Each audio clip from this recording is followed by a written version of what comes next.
আসসালামু আলাইকুম গাইস, আপনাদের জন্য নিয়ে এলাম পানি ফল মাখানো।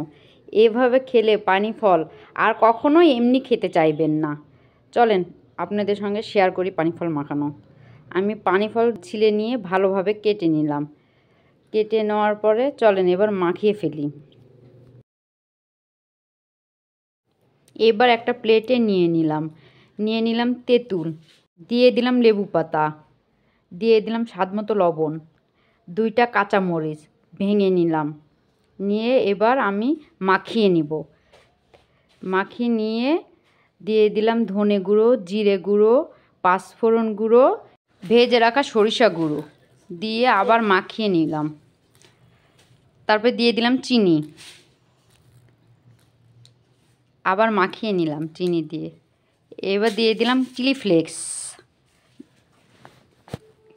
সরিষার তেল দিয়ে মাখিয়ে নিলাম। খেয়ে বলেন তো মা, আমার পানি ফল মাখানো কেমন হয়েছে? খুব স্বাদ। বুড়া হয়ে গেল, এরকম পানি ফল মাখানা কোনো জীবনে খাইনি, আজ খেয়ে দেখলাম অনেক স্বাদ। অনেক স্বাদ। আমার ভিডিওটি দেখার জন্য আপনাদেরকে এক গামলা ধন্যবাদ।